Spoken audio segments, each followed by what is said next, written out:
안녕하세요. 온땅교회를 말씀으로 섬기고 있는 한성민 목사입니다. 온땅교회 유튜브 채널을 시청해 주셔서 감사합니다.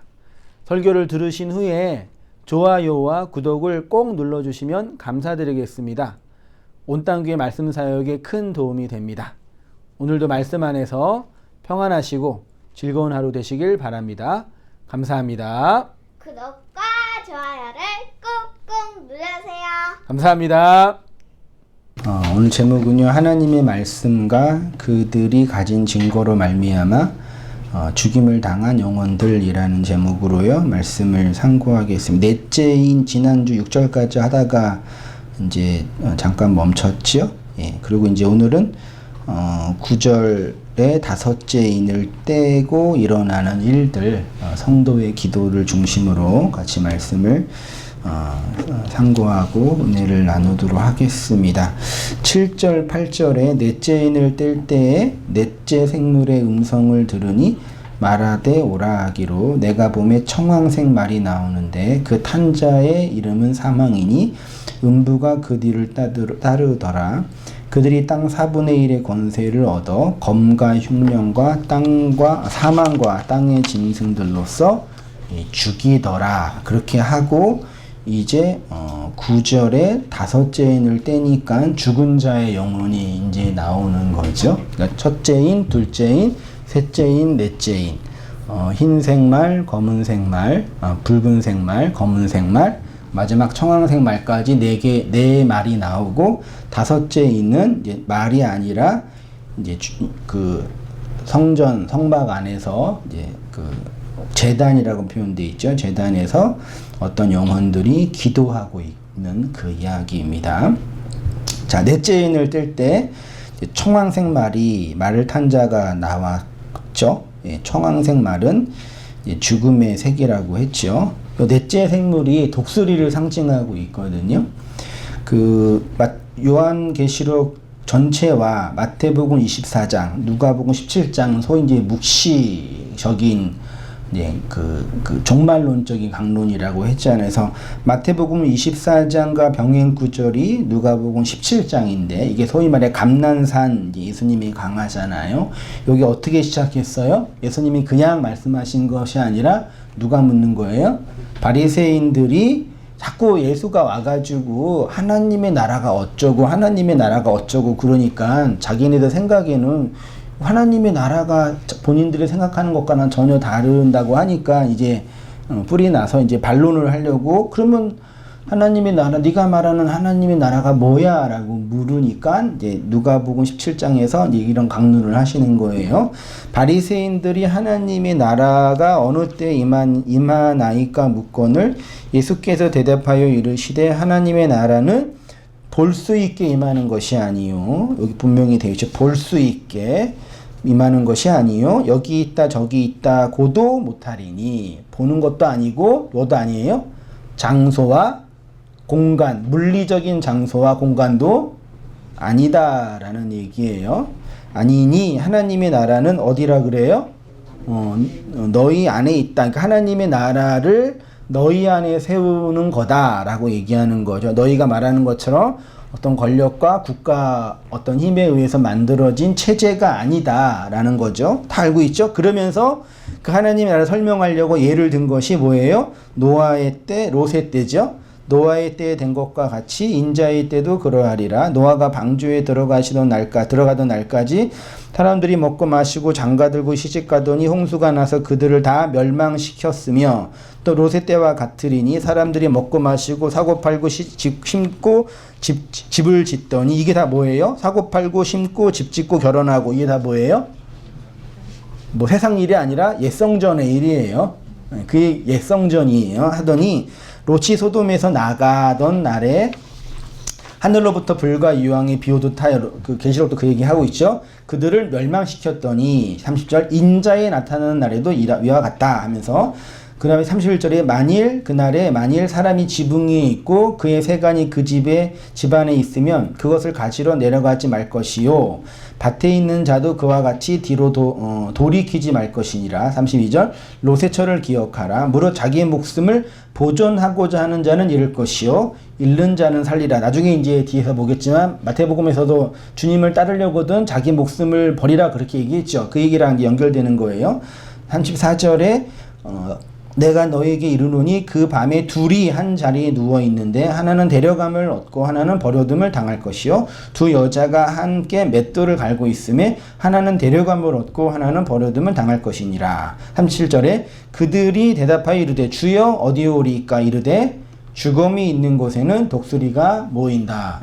정말 누가복음 10장에는 앞뒤 전체 문맥에서 이해하기 어려운 그런 생뚱맞는 말씀처럼 보이는데 연결이 되어 있죠. 자, 예수님은 하나님의 나라에 대해서 질문하는 바리새인들에게 하나님의 나라는 너희가 보는 인간의 눈으로 볼 수 있는 그 나라로 임하는 것이 아니라고 하면서 롯의 때와 노아의 때를 그 다음에 롯의 첫 기억하라고 하시면서 예를 든 것이 밤에 한 자리에 누워있는 자들과 맷돌을 갈고 있는 두 여자의 비유를 말씀하시며 누구는 데려가고 누구는 남아있다라고 하는 거예요. 그리고 마지막에 죽음이 있는 곳에 뭐가 모인다고요?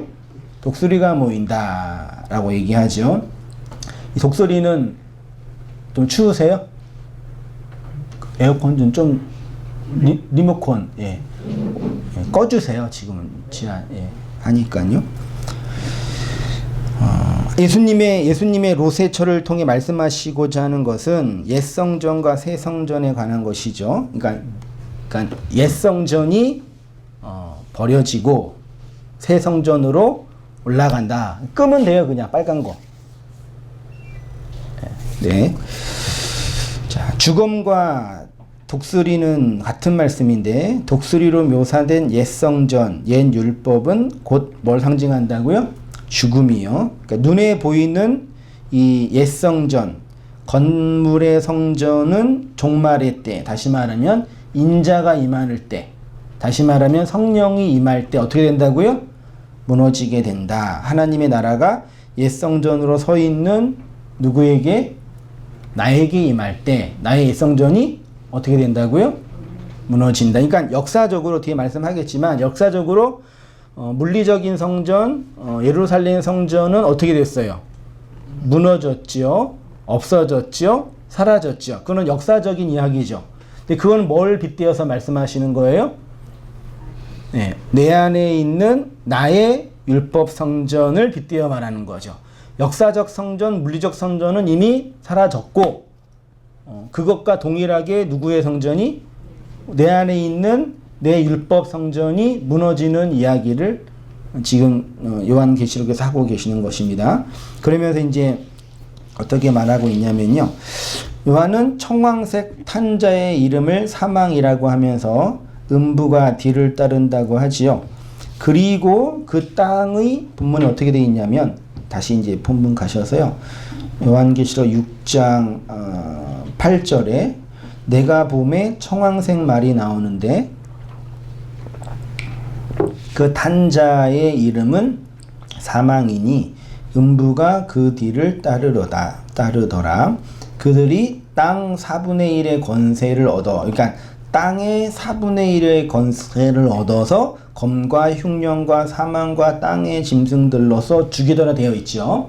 그러니까 땅의 권세를 어떻게 얻었다고요? 4분의 1로. 근데 원문에 보면은 4분의 1이 아니라 땅의 넷의 권세라고 되어 있어요. 4분의 1이 없고 땅의 넷의 권세. 이 땅에 넷으로 주어진 말씀이 뭐예요? 구약에서는 내 바람이라 그랬고 우리 계시록에서 보고 있는 것처럼 내 생물이라 그랬고 그 내 생물은 결국 민수기에서 이스라엘에 뭘 설명한다 그랬어요? 네 개의 진영을 설명한다 그랬죠. 기억 안 나세요?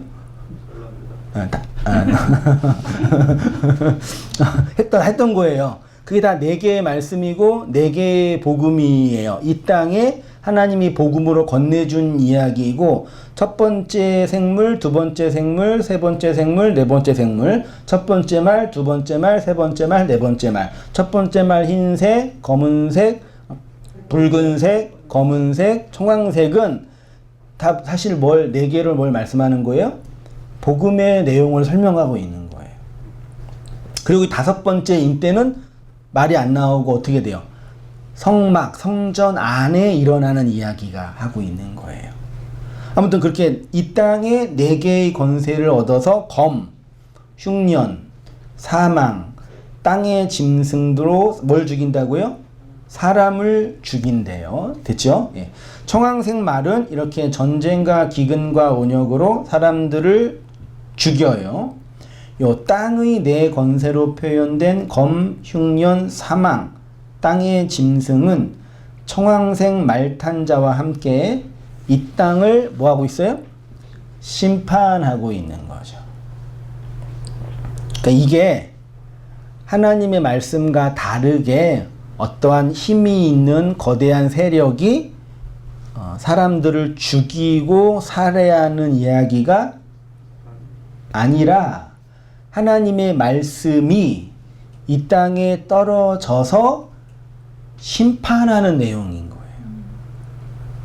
이게 다 사실 어디에 있는 이야기라 그랬어요? 그림으로 보면은, 구약으로 보면은 성전, 정확하게는 성막 안에 있는 이야기예요.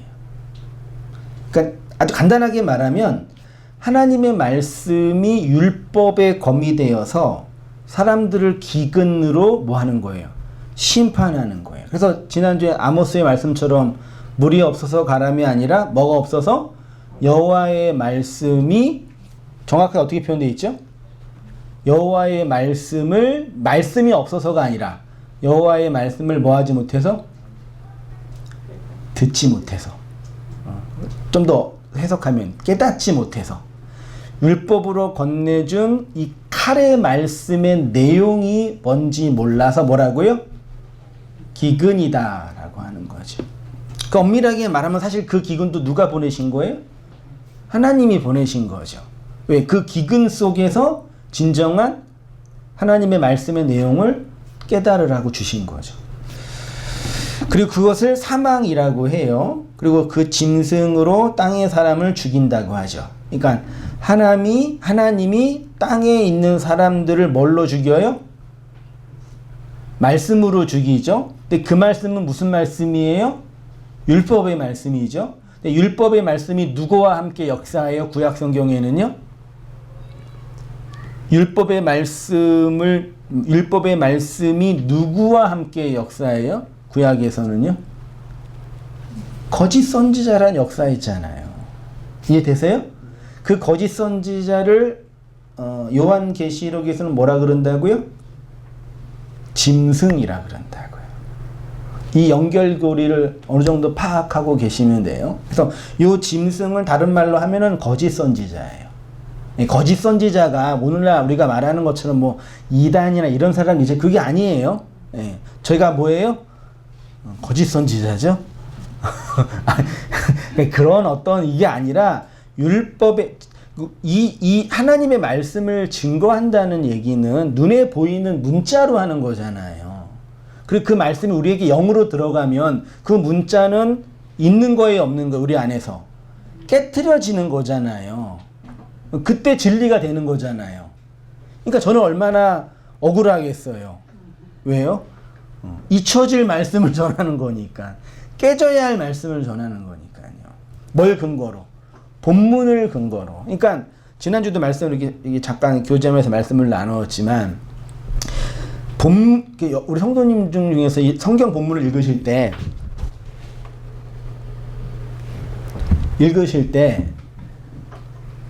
읽으세요? 일단 첫째 질문 읽으세요? 읽으세요? 우리 권사님만 읽으시고 나머지 안 읽으시고 그죠? 뭐 근데 많은 분들이 안 읽는다고 하시더라고요. 그 정죄하는 게 아니라 안 읽는 이유 중에 하나가 내가 읽으면 어떻게 보기 때문에 율법으로 자꾸 그 율법적인 거로 보기 때문에 본능적으로 안 읽는다고 해. 그게 사실 되게 중요한 어떤 핵심이거든요. 근데 설교, 이렇게 말씀을 설교를 들을 때는 어떤 표현을 하냐면은, 저분이 하는 그 말씀의 내용이 내 안에 있다라고 표현을 해요. 그러니까 저는 성경 여러 텍스트를 가지고 말씀을 전하지만 그 텍스트는 결국 깨트려지고 그 안에 있는 내용이 우리의 역사의 컨텍스트로 들어오는 거죠. 그러면 어떤 본문을 하든 결국 그 본문의 껍데기는 다 다양하지만 계시록을 하든 욥기를 하든 창세기를 하든 껍데기의 원어와 본문은 역사적인 배경이든 저자의 내용이든 다 다르지만 그 알맹이로 들어가면 다 뭐예요? 같은 얘기잖아요. 그러니까 말씀을 들으면 결론은 다 뭐예요? 하나가 되는 거잖아요. 창세기를 얘기하든 계시록을 얘기하든 그건 말씀을 제가 반복한다는 개념이 아니라 원래 성경의 체계와 진리의 체계가 그거예요. 다른 이야기, 그러니까 성경의 각각의 개별적인 문자와 언어를 가지고 통일성 있게 진리를 얘기하는 거죠. 그래서 그런 얘기가 나오죠. 성경을 내가 많이 읽는 게 중요한 게 아니라 문자 하나하나를 잘 읽고 암송화 그게 중요한 게 아니라 그 안에 있는 내용을 어떻게 받아들이고 해석하냐가 중요하다고 여러분이 고백하는 거죠. 신학이 이런 어떤 깊이가 없어도 경험적으로 아시는 거죠. 그래서 아직 그런 부분에서 깊이 숙달되거나 연습이 안 된 부분이 있을 때는 본문을 여전히 한글 성경을 읽으면서 이제 문자적으로 읽고 이전에 했던 방식의 오해가 일어나게 되는 거죠. 본능적으로 하는 거죠. 그래서 그 진리를 듣게 되고 그 진리에 대한 고민이 더 깊이 생기게 되는 거죠. 그렇죠. 예. 다시 오셔서 그런데 고린도전서 15장 56절에 바울이 사망이 쏘는 것은 뭐요? 죄요. 죄의 권능은 율법이라 그랬죠. 사망은 뭐를 통해 나타나요? 죄를 통해. 죄가 없으면 사망이 있어요? 없어요? 없지요. 죄의 삭은 사망이라 그랬으니까요. 죄는 무엇을 통해 일해요? 율법을 통해 일해요. 그러니까 율법이 없으면 죄는 있는 거예요? 없는 거예요? 없는 거죠. 율법이 있기 때문에 죄가 죄된 거죠. 검사가 있으니까 기소가 되고 기소가 되니까 범법자가 되는 거잖아요. 그렇죠? 검사가 기소를 안 하면 어떤 죄를 범해도 우리는 뭐예요? 무죄죠. 되게 웃긴 법이죠. 법이 그러잖아요. 아무리 나쁜 짓을 해도 정죄하는 검사가 기소를 하지 않으면 우리는 죄를 범한 사람이 아니에요. 그러니까 생각해보니까 되게 놀라운 권한이더라고요. 무서운 거죠. 똑같은 거예요. 율법을 통해 죄가 드러나는 거죠. 근데 그 율법은 누구를 통해 일한다고요? 거짓 선지자인 짐승을 통해서. 그래서 계시록에 가면은 여자가 뭘 타고 있어요? 짐승을 타고 있는 모습이 나오는 거예요. 요한계시록이 말하는 짐승은 거짓 선지자예요. 그래서 율법은 반드시 거짓 선지자와 함께 역사해요. 이게 구약의 결론이에요. 그들이 옛 성전 안에 있는 음녀이고 짐승이잖아요. 구약에서는 무너질 옛 성전을 보면서 이것이 하나님의 성전이다, 하나님의 성전이라는 거짓말을 한 자들을 선지자들이 정죄했죠. 이렇게 넷째인까지 말과 말탄 자가 나오고 이 땅에 그 말탄 자들이 땅의 네 개의 권세로 검과 흉년과 사망과 짐승으로 죽이게 되죠. 죽은 자들이 일어나죠. 이렇게 말탄 자의 사역이 끝나자 죽은 자들의 탄원이 나오게 되는데 그게 몇 번째 인을 뗄 때요? 다섯 번째 인을 뗄 때 나오는 말씀입니다. 9절 보세요. 3페이지입니다. 다섯째 인을 떼실 때에 내가 보니 하나님의 말씀과 그들이 가진 증거로 말미암아 죽임을 당한 영혼들이 제단 아래에 있어 큰 소리로 불러 이르되 거룩하고 참되신 대주제여 땅에 거하는 자들을 심판하여 우리 피를 갚아주지 아니하시기를 어느 때까지 하시려 하나이까 하니 각각 그들에게 흰 두루마리를 주시며 이르시되 아직 잠시 동안 쉬되 그들의 동무 종들과 형제들도 자기처럼 죽임을 당하여 그 수가 차기까지 하라 하시더라. 본문이 언뜻 보면은 어떤 이야기처럼 보여요? 아니, 그 전에 하나님의 말씀과 그들이 가진 증거로 말미암아 죽임을 당한 영혼들을 흔히 사람들이 누구라 그래요? 순교자라고 흔히들 말하죠. 이 순교자들이 하나님의 말씀과 증거로 말미암아 살해를 당했어요. 그 죽었는데 어떻게 기도해요? 언제까지 우리의 핏값을 갚아주지 아니하십니까? 이게 뭐예요? 나를 죽인 저들을 언제까지 가만두실 거예요? 다른 말로 하나님 빨리 나 죽인 쟤네들 복수해 주세요. 그랬죠. 대부분 다 이렇게 받아들이죠. 언뜻 보면은 그렇게 보여요. 근데 그거는 이제 오해된 해석이라고 저는 생각이 돼요. 왜냐하면 예수님과 스데반이 십자가에서 죽을 때 어떻게 기도했어요? 아버지, 저들의 하는 것을 알지 못하면 저들의 죄를 용서하여 주옵소서 그랬죠. 아니, 그분들은 착하고 지금 이분들은 못된 분들이기 때문에 그러는 거다. 그게 아니라 그런 식의 복수를 위한 기도. 물론 구약에 보면은 복수하시는 하나님에 대한 그 기도가 있기는 있는데 그렇게 순교자들이 복수를 향한 기도를 하는 내용은 아니다. 됐죠? 순교자들이 기도한 장소가 지금 어디라고 표현되어 있어요? 9절 하반절 줄쳐져 제단 아래라 그랬죠. 이거는 당연히 구약의 옛성전 성막에 있는 뭘 설명해요? 제단 설명하죠. 구약 성막에 제단이 몇 개 있어요? 개수 퀴즈. 제단이 몇 개 있어요? 흔히 구약 지금 성막으로 할게요. 성전보다는 3칸이죠. 여기는 사실 이제 이렇게 돼 있고 요건 사실 이렇게 됐는데 들어가면은 맨 오른쪽에 뭐가 있어요?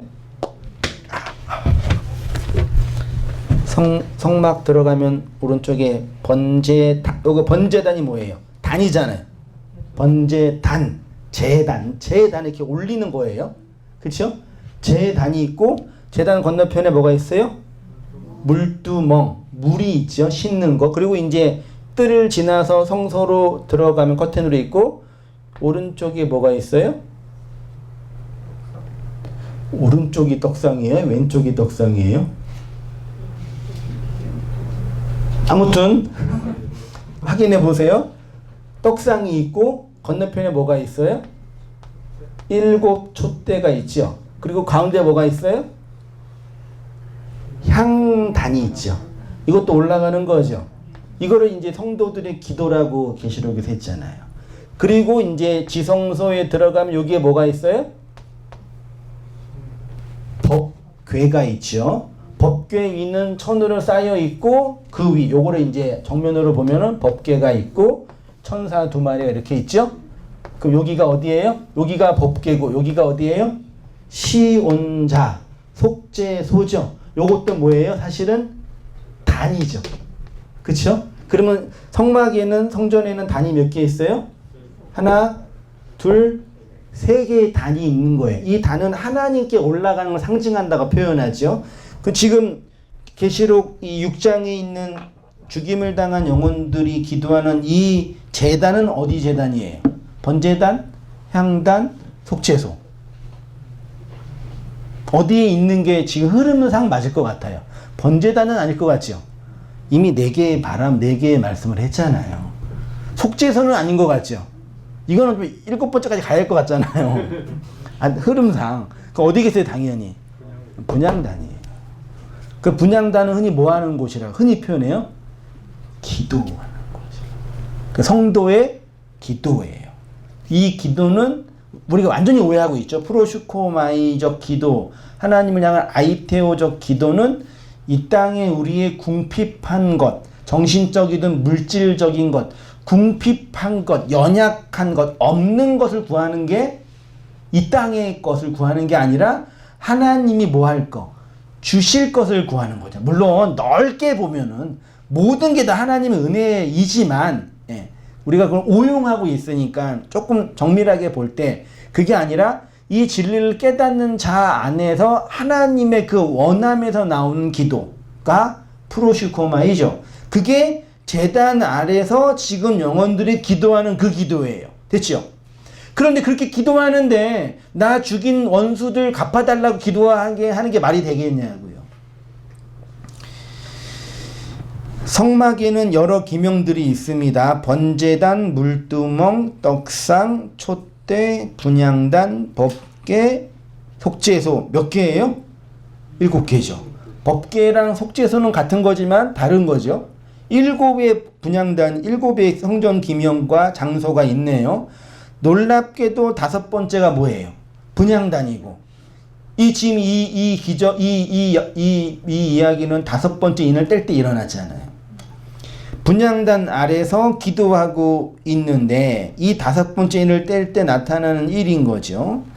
오늘날 기독교가 오해하고 있는 단어 중에 하나가 한자로 순교자라고 생각이 돼요. 한자로 보니까 순자가 함께 죽을 순자, 순장할 때 그 순 있죠. 옛날에는 그 왕이나 황제가 죽을 때 그 아내나 종들이 같이 묻혔잖아요. 그 함께 죽을 순이고, 교자는 당연히 가르칠 교고, 자자는 사람을 뜻하는 거니까, 가르침을 따라 순, 함께 죽는 사람이 뭐라고요? 순교자예요.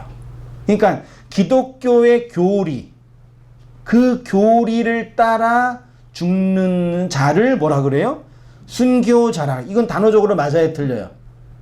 맞죠? 우리 아까 찬양 불렀잖아요. 바울의 신앙 고백의 핵심인 내가 그리스도와 함께 십자가에 못 박혀 순교했잖아요. 그 가르침 아래서 함께 죽었잖아요. 됐죠? 근데 가르침 안에서 함께 죽었다라는 것이 우리가 영웅적으로 알고 있는 그 순교자들 있죠. 너 예수님 믿어 안 믿어? 믿어. 예수님 부인해. 못해. 죽어. 그거 있잖아요. 예수님을 부인하는 걸 못해서 예수님을 믿는다고 발언했기 때문에 죽는 그 정치적이고 종교적인 죽음이 순교가, 이러면 이제 또 오해의 소지가 있지만 그렇게 많은 분들이 죽었잖아요. 우리나라도 옛날에 우리나라 기독교가 보수 기독교가 반공을 외치는 이유 중에 하나가 공산주의자들이 기독교인들을 많이 살해했으니까 그런 억하심과 한이 있어서 그런 부분이 있거든요. 그때 이제 공산주의자들이 교회 믿는 사람한테 너 예수 믿어 안 믿어? 믿는 거 안 믿는 거 아닌가? 안 믿어 그러면 사는데 믿는다니까 죽였잖아요. 그런 일이 있다고 했잖아요. 그거를 우리가 순교라고 이해하잖아요. 오늘 본문은 그걸 순교라고 해요, 안 해요? 성경은 그 얘기가 아니에요. 그런 죽음을 제가 폄하하는 게 아니라, 물론 그렇게 죽는 분들 중에 예수님이 안 믿는데 따라 죽은 분들도 계시긴 계시거든요. 어떻게 하다가 그냥 같이 몰살당한 분도 계셔요. 그리고 역사에서 이분이 예수님 믿다가 죽은 순교자라고 말하는 분도 계시긴 계시는데, 그런 정치적이고 물리적인 죽음을 말하는 게 아니라 그거는 이제 그 다음 문제, 인간의 어떤 현실적인 문제고, 여기에서 말하는 순교는 그리스도의 가르침 아래서 죽는 거예요. 그러니까 예수님도 결국은 우리에게 뭐 하라 그러는 거예요? 나를 따라와. 그 다음에 나와 함께 죽자. 그 얘기잖아요. 복음이 그거잖아요. 그게 순교예요. 그래서 하나님의 말씀과 그들이 가진 증거로 말미암아 죽임을 당한 자들이 순교자인 건 맞아요. 됐죠?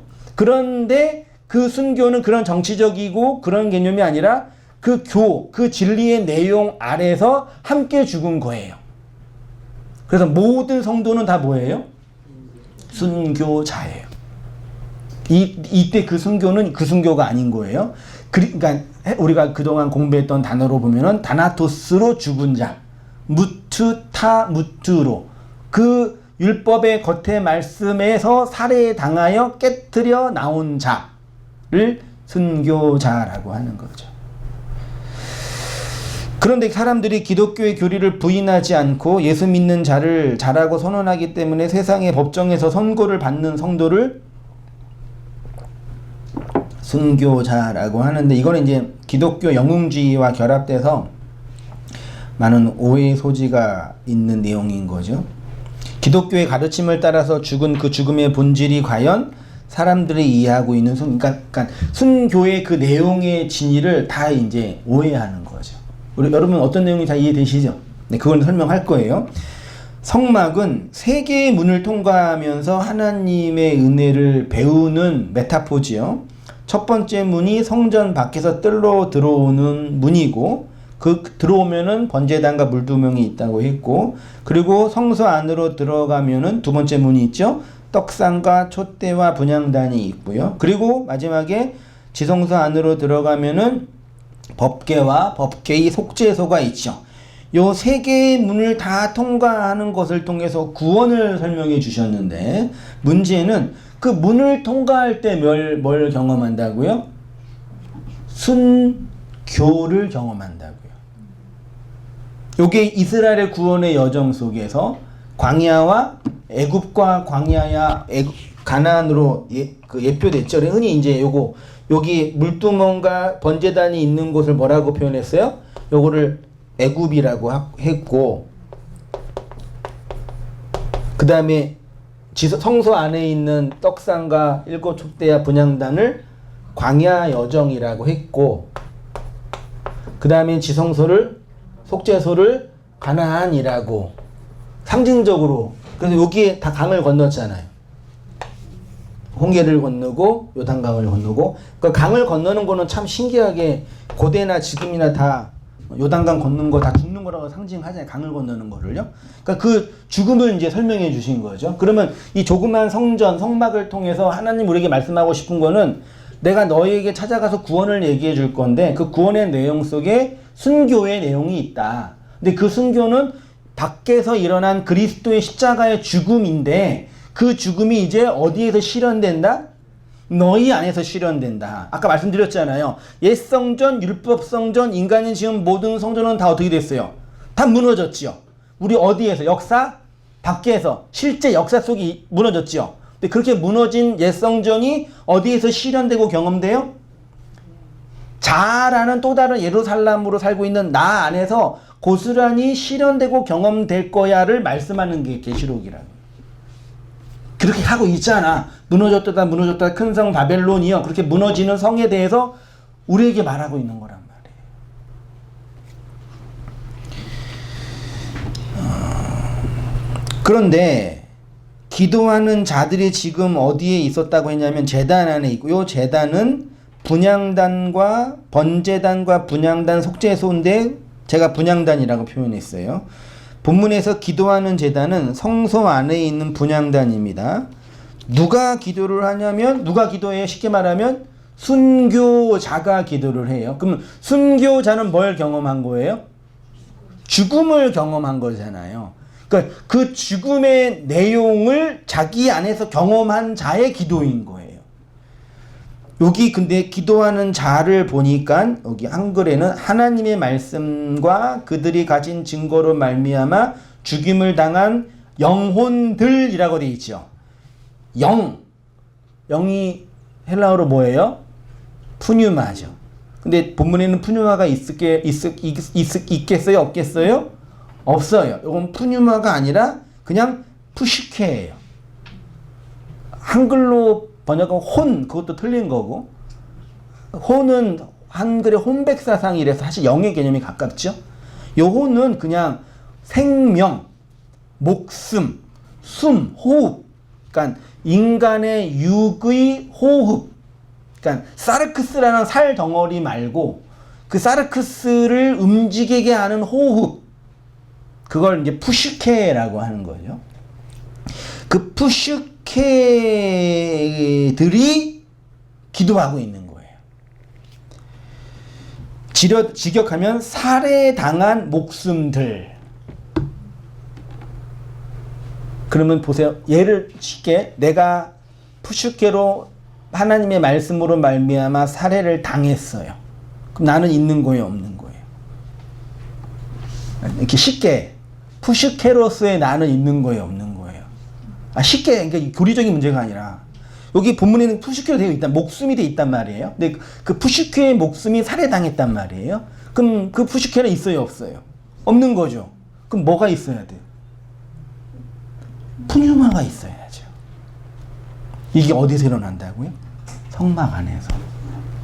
하나님의 성막으로 보여준 이 기명들의 내용을 설명하는 상징들이 증거될 때. 왜 이렇게 한국 교회들이 성령을 강구하고 성령이여 임하소서를 강구하지? 그 성령이여 임하소서 사실 이런 취지거든요. 내 인생의 푸슈케의 목숨을 상실한 자 안에서 발현되는 기도. 네. 그게 하나님의 영을 향한 간구예요. 근데 이것도 오해하고 있는 게 성령이 임하면 뭐 기적과 이적과 그런 신비적인 것들을 되게 사람들이 갈망하는데 그건 부차적인 거죠.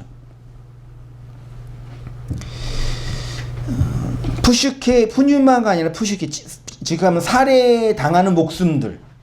죽임당하니 스파조인데, 죽임당하니, 신약성경에서는 가인에게 죽임을 당한 아벨, 어린 양 예수의 죽음을 설명할 때 이 죽임당한이라는 단어가 사용이 됐어요.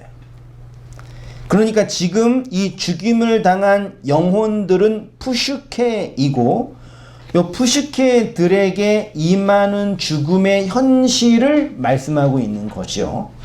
쉽게 말해, 다시 말해서 죽음의 과정을 빨리 끝내 주시기를 간청하는 기도인 거죠. 나라는 옛 성전이 무너지는 자기 부인의 과정, 그리스도의 영에 의해서 침노당하는 과정 속에서 율법 아래에 있는 목숨들의 간절한 표현들인 거죠. 출애굽한 이스라엘의 여정은 장소적으로는 애굽이고 광야고 가나안이지만 내용적으로는 진리의 말씀에 의해서 그들의 옛자, 즉 애굽의 자아가 죽어가는 과정인 거죠. 성도의 신앙 여정도 동일해요. 애굽, 광야, 가나안. 여러분의 애굽적인 것 죽었어요? 안 죽었어요? 잘 말씀하세요. 죽었죠. 네, 죽은 거예요. 근데 애굽적인 게 있어요? 없어요? 죽었다면서요. 됐다면서요. 근데 애굽적인 게 그걸 어디서 배워요? 경험했어요. 광야에서요. 이스라엘의 역사가 고액이라니까요. 그거를 조그맣게 설명한 게 성소의 분향단과 촛대와 떡상의 이야기란 말이에요. 역사적으로 그리스도의 십자가는 이미 세워졌어요. 그 죽음이 나한테 실현되고 있는 내용들인 거죠.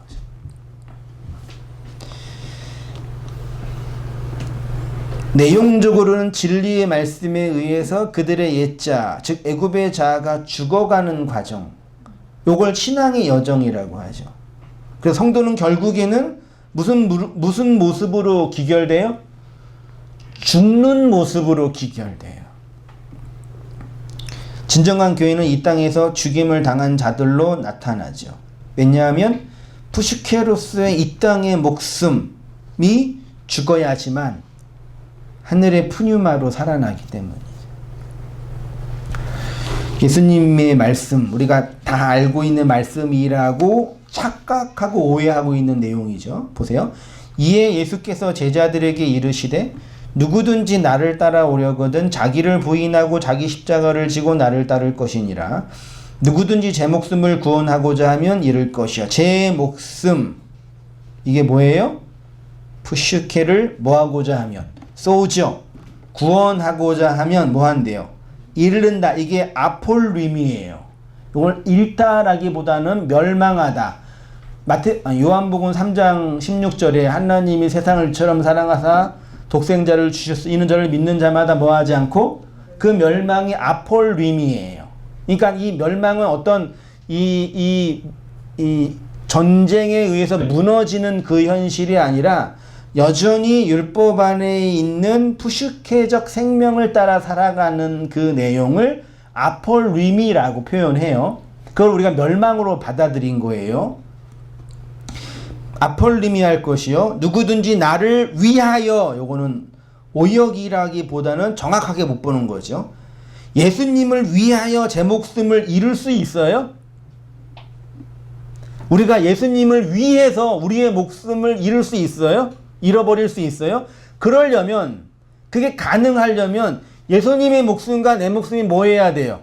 지난주에 했던 것처럼 같아야 돼요. 저울로 같아야 돼요. 물론 예수님이 멍에를 함께 져서 끌고 간다고 하지만 우리 입장에서는, 예수님 입장에서는 함께 멍에를 지고 끌고 가는 거지만 우리 입장에서는 예수님의 그 목숨과 우리의 목숨은 비교할 수 있는 게 그 값으로 되겠냐고요. 얼마면 되겠어요? 라고 할 수 있는 게 아니란 말이에요.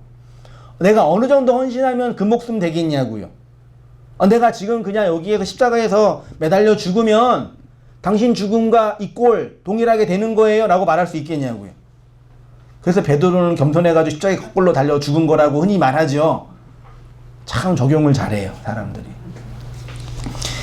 어떤 사람도 예수님을 위해서 자신의 목숨을 잃을 수 없어요. 만약 누군가가 나 이제부터 예수님을 위해서 내 목숨을 버릴 거예요 라고 진짜 버렸어요. 그럼 무슨 죽음이에요? 개죽음이에요. 알지 못하고 죽은 죽음이에요. 자신의 그 죽음이 어떤 내용인지 모르고 죽는 죽음이 개죽음이잖아요. 다 그렇게 죽어가는 거예요, 우리 인생들은요. 그래서 현자들이 그렇게 하죠. 나의 죽음의 내용이 뭔지 알아가게 되는 거라고. 현자들이 흔히 말하는 그 내용, 인생을 통해서 그 하나의 빛을 발견한 거죠. 그 다음에 제 목숨을 잃으면 위하여 제 목숨을 잃으면 찾으리라. 20절에 사람이 만일 온 천하를 얻고도 제 목숨을 잃으면, 이 말씀 때문에 한 사람의 생명이 온 천하보다 귀하다는 그 이상한 교리가 나온 거죠. 성경에 그런 말씀 있지도 않아요. 한 사람의 영혼이 온 천하보다 귀하다라는 건 성경에 있어요, 없어요? 있는 것처럼 알고 계시죠? 그거 없어요. 그건 그런 걸 이제 교리화한 신학이라 그러죠. 무엇이 유익하리요? 사람이 무엇을 주고 제 목숨과 뭘 주고 바꿔요?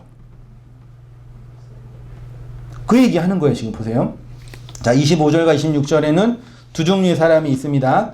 목숨을, 푸슈케를 잃은 아폴리미 하는 사람과 푸슈케 목숨을 휴리코스, 찾는 사람이 있습니다. 목숨을 잃은 사람과 찾는 사람의 차이점이에요. 제가 본문을 언뜻 보기에 전자, 즉 목숨, 푸슈케를 잃은 사람은 어떤 사람이에요? 스스로 자기 푸슈케를 하는 사람, 찾고자, 구원하고자 하는 사람이에요. 그런 사람을 예수님이 뭐라 그래요? 잃어버릴 거라고 하고요. 후자는 예수님을 위해서 목숨을 아폴룸이 잃어버린 자는 찾는다 그랬죠. 여기 예수님을 위해서가 언어로는 뭘로 되어 있냐면은 헤네카라는 전치사인데요.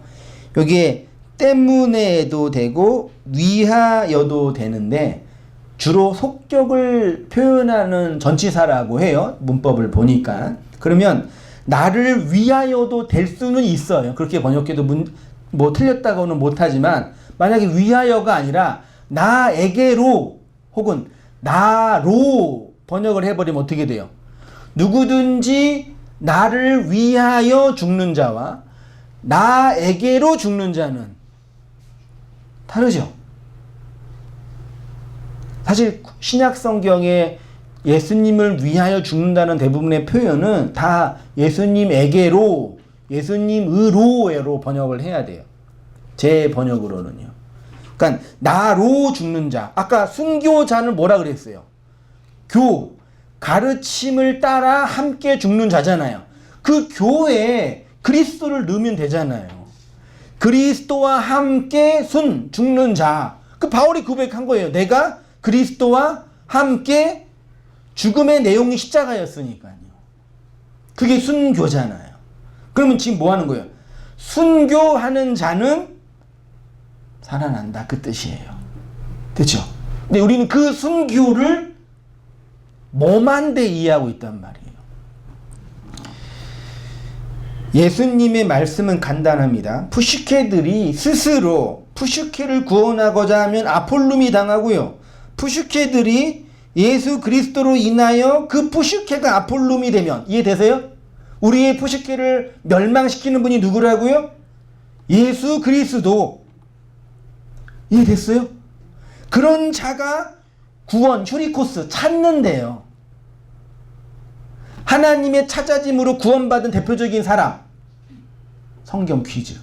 여러분의 성경 수준을 여쭤볼게요. 하나님의 찾으심으로 잃어버린 자를 찾은 한 사람. 누가복음 15장에 탕자의 이야기잖아요. 아버지가 그렇게 표현하죠. 이 내 동생은 죽었다가 살아났으며 내가 잃었다가 얻었으므로. 누가 찾은 거예요? 아버지가 뭐 했어요? 허랑방탕하게 이방 나라로 보냈잖아요. 이해됐죠? 보냈잖아요. 아폴lum이 당했잖아요. 죽었잖아요. 거기에서 내가 살 길은 아버지의 집으로 돌아가는 거라고 배웠잖아요. 그게 예수님에 의해서 아폴lum이 당한 자가 찾아진 바 된 이야기죠. 이 이야기가 고스란히 창세기부터 나온 거잖아요. 선악과와 생명나무는 같은 거예요, 다른 거예요? 같은 거죠. 하나예요. 근데 선악과와 생명나무의 차이점은 뭐예요? 간단하게 말하면 선악과는 누가 먹는 거예요? 내가. 누구의 힘으로? 내 손을 뻗어. 원문에 그가 뻗어서. 선악과는 어떻게 먹는 거예요? 아담과 하와가 자기 손을 뻗어서 취하여 먹는 게 선악과고, 생명나무는 계시록에 가면은 하나님이 주어 건네준다 그러잖아요. 같은 나무인데 내가 먹으면 뿅 선악과가 되고 그리스도가 주면 뿅 하고 생명나무가 되는 거예요. 마법이죠. 여기에서 되게 단순한 이야기지만 아주 중요한 인간의 의지와 자유의지와 하나님의 주권이 연결되는 이야기예요. 땅에 거하는 자들은 그런 거 용납할 수가 없죠. 내가 책임질게. 주님 그럴 필요 없으세요. 내가 알아서 할게. 대표적인 인물이 누구예요? 자기가 지은 죄 자기가 해결한 사람. 가룟 유다잖아요. 그러니까 다 똑같은 얘기잖아요, 사실은요. 우리도 같은 현실에 직면하는 거죠. 어떻게 되는 거지, 너는? 이렇게 하나님의 말씀을 인하여 죽임을 당한 영혼들의 기도는 땅에 거하는 자들을 심판하여 우리 피를 신원하여 달라고 기도하죠. 땅에 거하는 자들은 옛 성전 안에 있는 자들이고, 역사적으로 땅에 거하는 자들은 옛 성전에서 옛 율법으로 하나님을 열심히 섬기는 자들이었죠. 유대주의자들이요. 이렇게 옛 성전에서 자기 목숨으로 스스로 하나님을 섬기는 자들을 심판해 달라고 기도하고 있는 것입니다. 5페이지요. 이것이 바로 성도의 이야기죠. 하나님의 푸뉴마를 건네받은 교회의 기억과 경험 안에는 옛 성전이 있어요. 그렇죠? 성도에게는 그 기억과 경험이 동일한 DNA로 주어져요. 이미 무너진 성전이면서 무너졌죠. 그 경험이 있죠. 그 기억이 있죠. 그치만 무너지고 있는 성전이죠. 이것이 바로 하나님의 나라를 위한 기도죠. 이 코스모스의 세상은 하나님의 말씀을 인하여 죽어가는 성도들을 감당할 수 없다고 하죠. 이렇게 죽어가는 성도들. 보세요. 히브리서 11장 38절에 가로친 부분이 있는데, 이런 사람은 세상이 뭐하지 못한대요? 감당하지 못한. 누가요? 이런 사람이 누구예요? 히브리서 11장 다 읽어보셨죠? 믿음의 선진들. 이 히브리서 11장을 이 이야기를 기독교 영웅주의로, 믿음의 영웅들, 이렇게 이제 책을 내서 설교한 분들이 있어요. 근데 히브리서 11장에 있는 이야기는 무슨 이야기예요? 믿음의 영웅들의 이야기라고 말할 수 있지 못할 정도의 누가 나와요? 다. 창세기부터 말라기까지 구약의 인물들 나와요. 가인, 아벨, 셋, 나오고, 유다 나오고, 다말 나오고, 다윗 나오고. 아니, 다말이 믿음의 영웅이에요? 맞죠? 영웅이라고 할 수 있죠. 근데 그런, 우리가 생각하는 그런, 이 영웅이 아니라, 그냥 제가 말하고 싶은 건 구약 성경 이야기예요, 그냥 11장은요, 구약 성경을 그냥 압축한 거예요. 별다른 이야기가 아니잖아요. 그걸 되게 영웅적으로 묘사한 거죠. 어떻게 묘사했냐면은, 여자들은 자기의 죽은 자들을 부활로 받아들이기 위하여 어떤 이들은 더 좋은 부활을 얻고자 해 심한 고문을 받되 구차히 풀려나기를 원치 아니하고, 어떤 이들은 조롱과 채찍질 뿐만 아니라 결박과 옥에 갇히는 시련도 받고, 돌로 치는 것과 톱으로 켜는 것과 시험과 칼로 죽임을 당하고, 양과 염소의 가죽을 입고 유리하고 궁핍하여 환난과 학대를 받았으니, 이렇게 고생한 사람들이 이를 쭉 나열하면서 이렇게 믿음을 지킨 자들이 있다, 이렇게 말하잖아요. 근데 이거는 그러면서 하는 말이, 이런 사람은 세상에 뭐 하지 못한대요? 감당하다가 뭐예요? 이 세상과 맞짱 뜨면 이 세상은 그냥 쪼물탱이가 돼서 그냥 죽는다, 그 얘기예요? 세상과 이 경건한 그리스도인들이 싸우면 누가 이긴다는 얘기예요? 그리스도인들이 이긴다는 얘기예요? 그걸 감당이라고 표현한단 말이에요. 이렇게 우리도 세상이 감당하지 못하는 믿음의 선진들이 돼야 됩니다. 젊은이들의 마음을 뜨겁게 하죠. 나의 이 믿음, 이 그리스도의 이 믿음, 세상이 감당하지 못한 이 순교와 헌신의 열정으로 내가 이 세상을 진리로 정복하리라. 진리는 세상을 정복할 수 있는 도구가 아니죠. 잘못 무기를 잡은 거죠. 내가 돈으로 세상을 정복하래 그랬으면 훨씬 나았을 텐데. 이해 안 되세요? 그런 영웅적인 이야기가 아니에요. 감당하다가 원어로 보니까 악시오스로 되어 있어요. 자주 나온 단어도 아닌데, 지난주에 했던 거 저울 기억나세요? 동일하다. 그러니까 세상과 동일하지 않다. 같은 게 아니다. 세상적인 게 아니다. 다른 거다. 그거를 영웅적으로 이해하게 만든 거죠. 다르죠? 우리가 갖고 있는 이 믿음의 내용, 푸시케의 죽음으로 푸뉴마로 된 이 믿음의 내용은 세상과 다르죠. 오히려 비교할 때는 세상보다 더 미천하게 느껴지죠. 그렇지 않나요? 당연한 거예요. 이 세상에서 보이지 않는 영역인 거예요. 그런 의미에서 감당하지 못한 거라고 표현을 한 거죠. 근데 어떻게 이거를 우리가 이 한글의 문자로 이렇게 받아들여가지고 이 기독교 영웅주의와 기복주의와 성공주의가 결합해가지고 하나님을 잘 믿고 성공하고 견디고 참으며 이렇게 위대한 믿음의 선진들을 따라갈 수 있다라는 취지로 해석했는지 참 저도 놀라웠어요. 완전히 잘못된 다리 잡은 거죠. 히브리서 11장 38절에서 말하는 세상이 감당하지 못하는 사람은 누구이겠습니까? 본문을 근거로 교회를 핍박하는 거대한 세상의 세력으로부터 맞서 싸운 영웅적인 성도들이라고 생각하는데, 앞에 기록되어 있는 영웅적인 내용들은 구약의 역사를 설명한 것뿐이죠. 우리의 믿음의 영웅적인 능력으로 세상과 싸워 이길 수 있어요? 없어요? 없어요. 아무것도 못해요.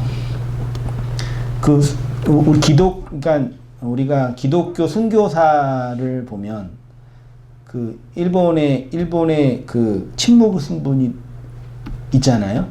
그걸 영화로 이제 만들어가지고, 사일런트인가 영화로 나온 것도 있는데, 그러니까 기독교인들이 정치 세력에게 의해서 무참하게 살해당하는 그거를 보면서 그 신부가 결국은 이제 배도했다고도 보고, 아무튼 뭐 일본인들과 결혼해서 이제 살았다고도 하는데, 그런 총칼과 권력에 의해서 믿음이 있다고 그를 극복하여 이겨낼 수 있는 게 보장되는 게 아니에요. 이건 정말 우리가 오해하면 안 돼요.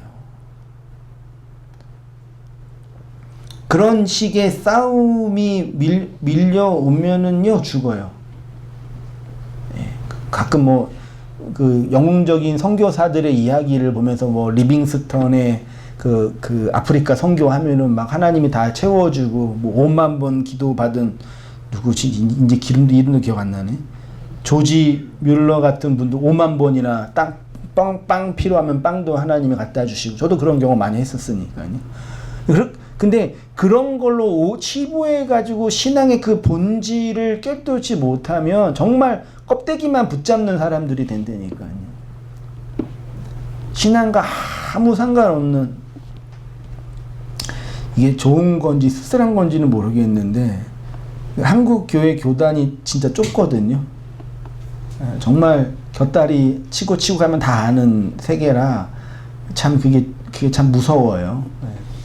저는 어떤 목사로 낙인 찍혔는지는 모르겠지만, 그 청년 때 저의 뭐 CC 동기나 신학교 동기나 이전에 교회 섬겼던 후배들의 동기 보면 이렇게 보면은 벌써 대형 교회 부목사로 가서 수석 목사 하고 있는 그 동기나 친구들이 많이 있어요. 부목사님으로. 그래서 우리 집사람이 여보 성공했네. 대기업 들어가서 정년 보장 안 해줘 그래서 그랬죠 내가. 농담으로. 근데 이게 그 젊었을 때 그 총기 어리고 총명했던 그 순수한 영혼들이 있잖아요. 근데 지금 가운 입고 설교를 하는데 못 듣겠더라. 아니 스피치로도 안 되고 제 느낌으로는 어디가 꽉 눌려 있어요. 그냥 대기업 부장님 되신 거죠. 그러면 차라리 열심히 공부해서 공무원 하든지 사업해서 돈을 벌든지 아니면 뭐 근로자라도 해서 그냥 하든지, 그러면 또 뽀대라도 나지. 자기는 거룩하게 주일을 한다고 생각하는데 그거는 주일과 아무 상관이 없는 여기는 여호와의 성전이 아닙니다라는 말이 되는 거죠.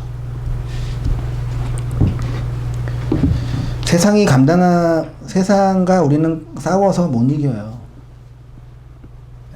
총칼 들어오고 칼 들어오면 난 믿음을 지킬 거예요. 그럴 수 있을 거예요. 성도님 다 믿음이 좋으셔서. 근데 그렇지 못할 분이 태반일걸요 아마. 그런 걸로 우리의 믿음이 옳고 그름과 선악을 구분할 수 있는 게 아니라는 얘기예요.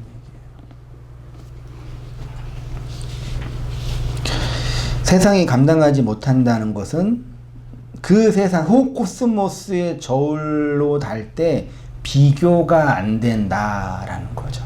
세상의 저울로 달 때 우리의 존재는 있는 거예요, 없는 거예요? 없는 거예요. 무예요, 무. 너네는 없음이야. 세상으로 볼 때는. 세상에 눈이 안 보인다니까요. 그래서 그 구약에서 에녹이 하나님과 동행하더니 하나님 그걸 데려갔다 그랬죠.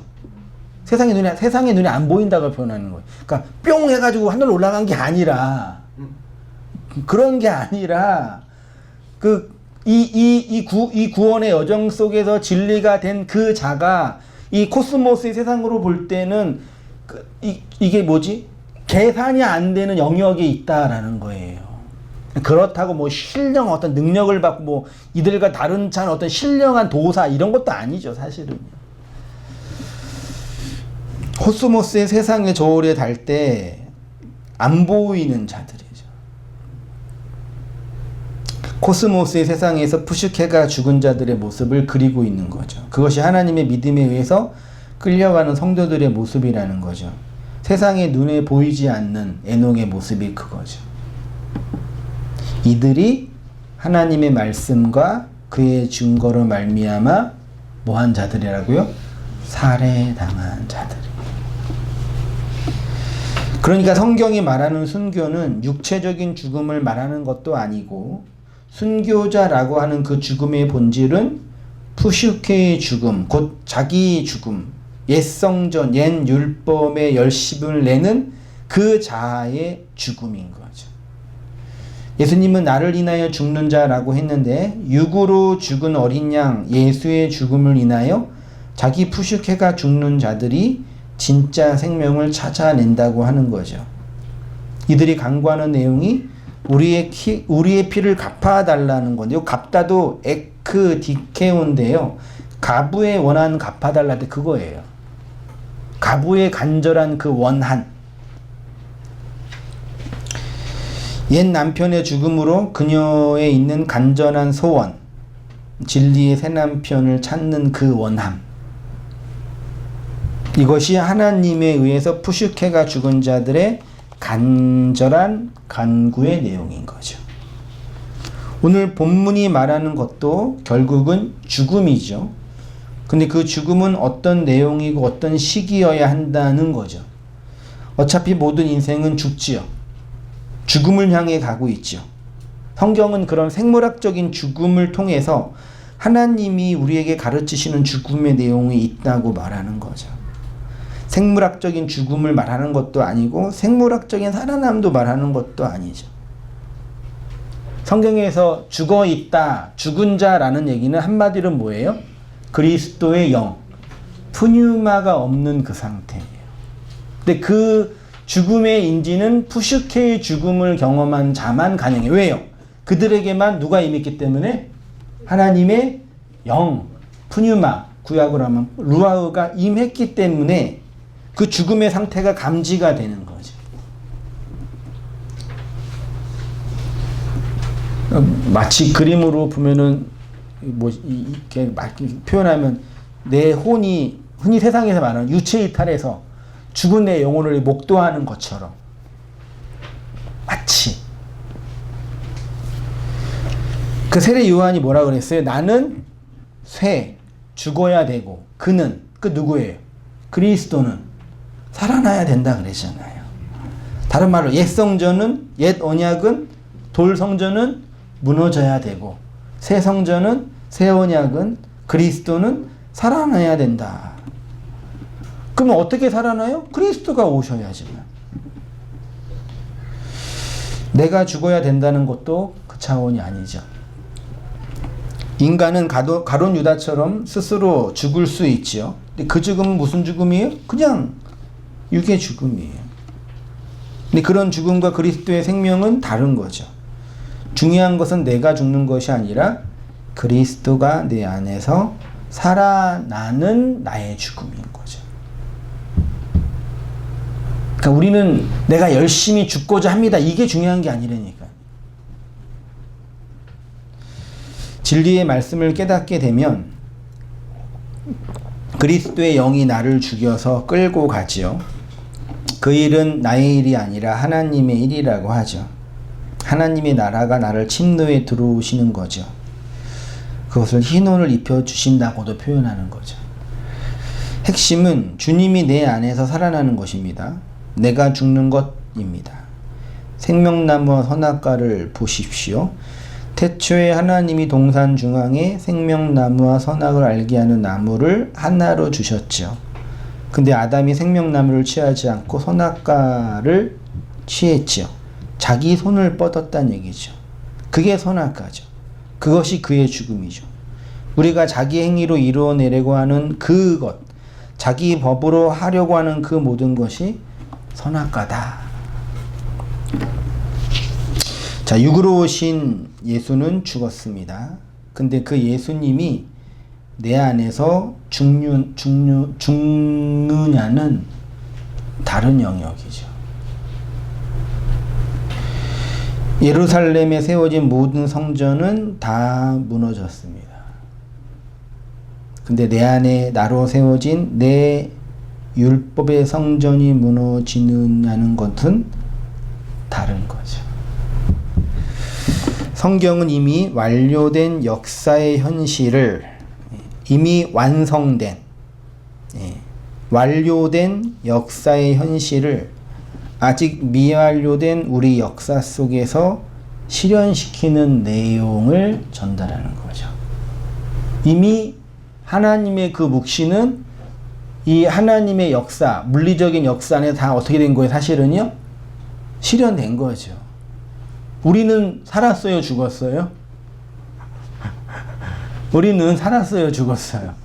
우리의 육은 죽은 거죠. 그러니까 지금은 이게 생물학적으로 살아있지만, 시간적으로 볼 때는 이미 죽은 거잖아요. 이해되셔요? 그래서 여기서 잘못해서 이제 쇼펜하우어 같은 이제 염세주의가 나오기도 해요. 철학적으로. 이미 역사는 종국이 완성됐다고요. 묵시가 완성된 것뿐만 아니라 인간의 눈으로 보는 이 물리적인 역사 이미 된 거라고요. 그거 모르세요? 이미 완성됐어요. 근데 그 완성된 그 역사의 내용이 어떻게 내 역사, 시간과 공간 속에서 살아가는 내 역사의 현실 속에서 실현되고 나타나느냐가 신앙의 영역이라고요. 그거를 하나님이 믿음으로 이끌어 가셔서 경험하게 하시고 배우게 하시고 깨닫게 하시는 것이 우리의 이 얼마 안 남은 이 분초, 이 얼마 안 난 찰나의 시간에 우리의 인생의 의미라고요. 그거 아니면 인생에 무슨 의미가 있나요? 그러니까 우리의 육은 작은 육의 즐거움을 따라 사는 것으로 살 수 있어요. 우리의 육은. 그래서 육이 정신을 지배하는 거예요. 사실은요. 정신이 육을 지배하는 것보다는 우리의 육이 정신을 지배한다니까요. 우리가 몸이 건강하고 좋은 호르몬이 나오고 기분 좋은 일이 생기면 우리의 정신은 맑아지잖아요. 아니에요? 반대예요? 호르몬 때문에 정신이 맑아지는 거지 정신이 맑기 때문에 좋은 호르몬이 나오는 거예요? 그러나? 정신을 맑게 하면 좋은 호르몬, 좋은 게 딱 들어오는 거예요? 육이 건강해야지 정신이 건강해지는 거예요. 아무튼 이건 뭐 철학적인 문제지만 이미 우리의 이 역사의 종국은 있다고요. 우리의 이 찰나에 얼마 안 되는 이 시간은 이미 결론된 그 역사, 완성된 그 역사의 것들을 경험하도록 주신 거죠. 무너진 성전이 우리 안에서 무너지게 되고 십자가에서 죽으신 이 그리스도가 내 안에서 죽게 되는 그 경험을 하게 되는 거죠.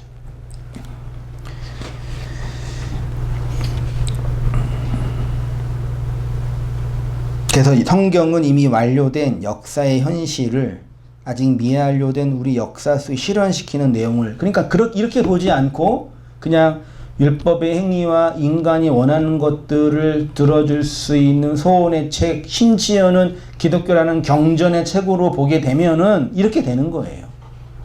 하나님의 완료된 역사나 하나님의 뜻과는 상관이 없는 인간의 그 유격적인 욕망으로 읽혀지는 책들이 되는 거죠.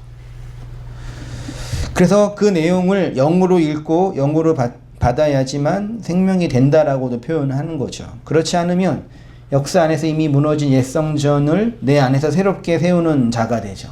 이미 죽었는데 또 살려고 발버둥치는, 이미 무너졌는데, 이미 다 돌 하나도 돌 위에 남지 않고 다 무너졌는데 또 그걸 세우려고 발악을 하는 바리새인과 유대인들, 유대주의자들, 율법주의자들이 된 그런 자들이 항상 있는 거예요. 그래서요. 그 주님이 오셔가지고 어떻게 세우면 무너뜨리시고 세우면 무너뜨리시고 항상 주님이 그 일을 우리 역사와 함께 싸우면서 하시는 거예요. 그게 정확하게 계시록의 이야기이더라고요. 읽고 정리하겠습니다. 이미 완료된 역사의 결론 안에서 하나님이 내 안에서 완료시켜 주시는 것을 신원하는 자들이 하나님의 말씀을 인하여 죽어가는 자들인 거죠. 그들에게는 이런 간절한 아이테오적 프로슈코마이가 흘러나오는 거예요. 빨리 그 일을 성취해 주십시오. 마치 그것은 빨리 죽여달라고 기도하는 것처럼도 보일 수 있겠죠. 왜요? 이미 죽음이 끝났으니까. 그렇지만 또 한편으로는 내 안에 그 하나님이 완성된 그 진리를 내 안에서 선명하게 드러나고 경험하고 나타내 보여달라는 그 탄원이기도 하죠. 그래서 오늘 본문에는 그 수가 차기까지 뭐하라 그래요? 기다리라. 그리고 이제 6장이죠. 6장은 여섯 번째 인까지가 나오고 7장, 8장이 일곱 번째 인이 나오고 7장에 뭐가 나와요? 그 마지막 수 14만 4천이 이제 나오는 거죠. 그리고 마지막 일곱 번째 인이 떨어지면서 또 이제 나팔이랑 대접이 부어지는 이야기가 또 반복되는 거죠.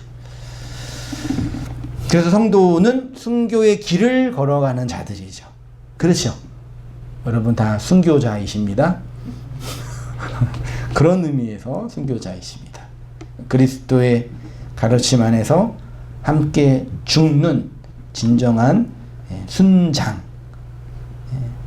은혜를 누리는 성도님 되시기를 축원드립니다. 기도하겠습니다. 하나님 아버지, 주님의 은혜와 사랑을 묵상하고 배우고 나누고 기억하고 경험케 하시니 감사합니다.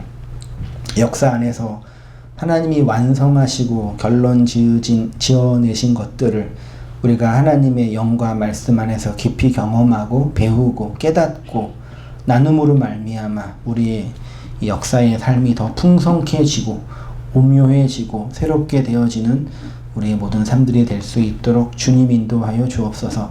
그 푸시케의 죽음 안에서 그리스도의 살아남의 현실이 어떠한 것인지를 목도케 하시고 그 안에서의 하나님의 나라의 실현으로 말미암는 영광과 기쁨을 우리의 삶으로 누리는 우리의 모든 삶들이 될 수 있도록 아버지 인도하여 주시옵소서.